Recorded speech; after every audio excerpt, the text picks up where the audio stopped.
important, financial. Pinaka-importante yan. Dapat money should be used as a necessity, hindi yung kagustuhan mo, yung kagustuhan iba.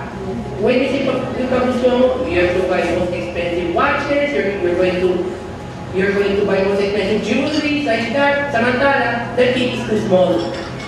You are exchanging it for the future of the child. But actually, it's wrong. Kailangan, pag yung child muna, bago yung ibang magagarpo.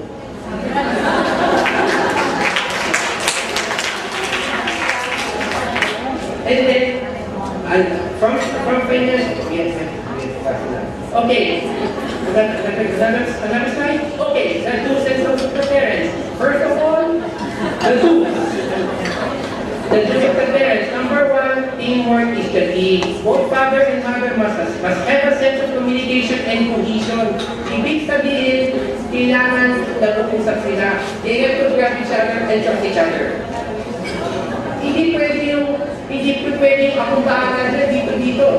Why? Because the akong bahala system or the mind condition which is using the company, which will lead to being individualistic, and being individualistic can create communication gap and common nature.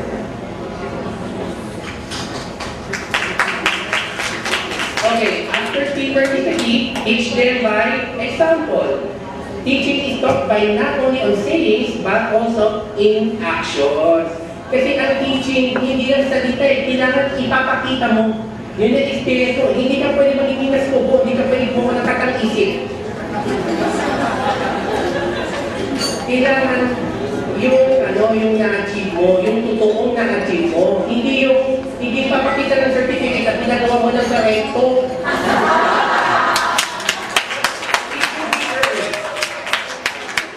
Hindi pwede gawa na yung medal dun sa may mga shop ng trophy. Hindi pwede yun. Kailangan, ina-earn yan hanggang sa pagtapos. Okay? And then they must be unselfish when sharing. Sharing experiences can make the child learn, but sharing should be based on the experience and not those inventions. Yung sinabi ko kanina, yung katang-isip, yung nag-iimbento, which is wrong.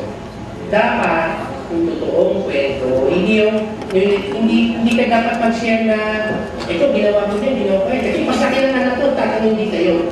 Pag tinanong sabihin, kailangan mo kasi.